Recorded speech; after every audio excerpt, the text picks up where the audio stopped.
बारिश के सीजन में पहाड़ों पर बनी सड़कें इस वक्त खतरे से खाली नहीं है। चंडीगढ़ को मनाली से जोड़ने वाले नेशनल हाईवे पर पहाड़ का एक बड़ा हिस्सा गिर गया। वहां पहाड़ से निकलकर बड़े बड़े पत्थर सड़क पर आ गए। पहले पत्थरों के गिरने के बाद पेड़ और मिट्टी से भरा हिस्सा भी अगले ही पल हाईवे पर था। सुबह 11:30 बजे के आसपास जैसे ही हाईवे पर चलने वालों ने खतरा भापा, उन्होंने गाड़ियां रोकी। कुछ देर में उनकी आंखों के सामने ये मंजर था।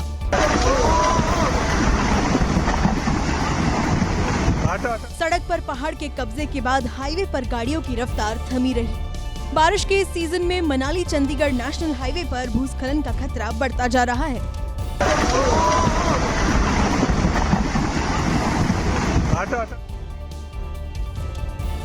अब आपको सीधा लिए चलते हैं कुल्लू और तस्वीरें दिखाते हैं कुल्लू से, जहां बादल फटने के बाद मलबा सड़क पर आ गया, जिससे अफरा तफरी मच गई। मंडी कुल्लू सड़क पर रैश नाला से सुरंग के अंदर पानी और मलबा घुस गया। हालत ऐसी हो गई कि लोग जहां की तहां अपनी गाड़ियां छोड़कर भाग गए। पानी में तैरती दिखी हैं गाड़ियां। तस्वीरें देख रहे हैं आप। तो ये कुल्लू की तस्वीर है, जहां पर मंडी कुल्लू सड़क पर रैश नाला से सुरंग के अंदर पानी और मलबा घुस गया और गाड़ियां जो है वो तैरती हुई दिखाई दे रही हैं।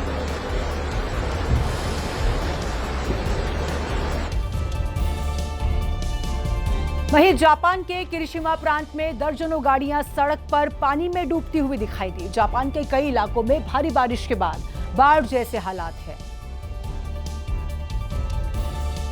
बाढ़ का पानी शहर की सड़कों तक पहुंच गया है। तमाम गाड़ियां पानी में डूबी दिखाई दी, जबकि कई जगहों पर सड़क पर जमा पानी के बीच लोग मुश्किल से गाड़ियां चलाते दिखाई दिए। लगातार बारिश के बाद तमाम नदियां उफान पर हैं और बाढ़ का पानी शहर की गलियों तक पहुंच गया है।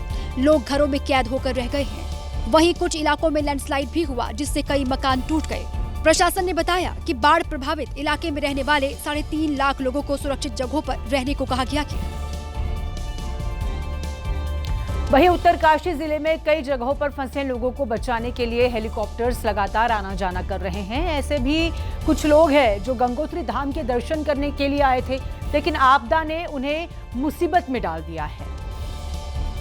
तो आप देख रहे हैं, ये तस्वीरें हैं गंगोत्री से, जहां पर उत्तरकाशी जिले में कई जगहों पर फंसे लोगों को बचाने के लिए हेलीकॉप्टर्स लगातार आना जाना कर रहे हैं। ऐसे भी कुछ लोग हैं जो गंगोत्री धाम के लिए दर्शन के लिए आए थे, लेकिन आपदा ने उन्हें मुसीबत में डाल दिया। रास्ते बंद हुए तो श्रद्धालु हेलीकॉप्टर से मातली हेलीपैड पहुंचे। नेटवर्क आया तो घर पर बात हुई और खुशी के आंसू निकले। हम अब संतुष्ट हैं, हम घर पे बात कर रहे हैं सब। अब हम परेशान नहीं है, घर पे सब परेशान है। बच्चे से वहाँ बात नहीं कर रही थी, इसलिए फैमिली से बात नहीं कर रही थी, इसलिए परेशान थी। एक दूसरी श्रद्धालु भी बोलते बोलते रो पड़ी। ऐसे आई वीडियो कॉल किया तो सब रो रहे थे घर पे बैठे बैठे। हमें भी रोना है। सेना ने कैंप में मौजूद सभी लोगों को उनके घर पर बात कराई। सब खुश और संतुष्ट थे। सुबह से कई बार अप डाउन कर चुके हेलीकॉप्टर्स ने 100 से ज्यादा लोगों को मातली कैंप तक पहुंचाया। सड़क मार्ग बंद होने से रेस्क्यू के लिए इस्तेमाल होने वाली बड़ी बड़ी मशीनों को भी चिनूक हेलीकॉप्टर से एयरलिफ्ट किया गया।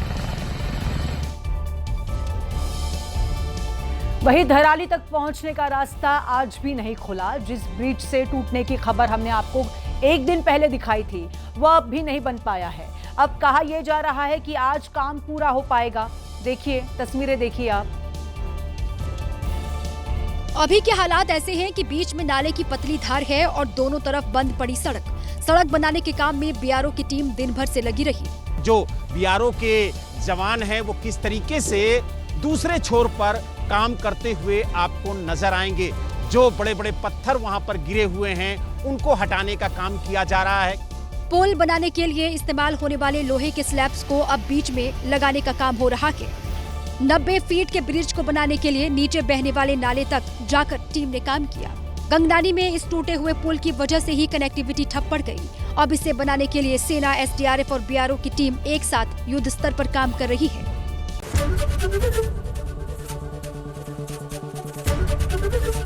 एबीपी गंगा, खबर आपकी, जुबान आपकी।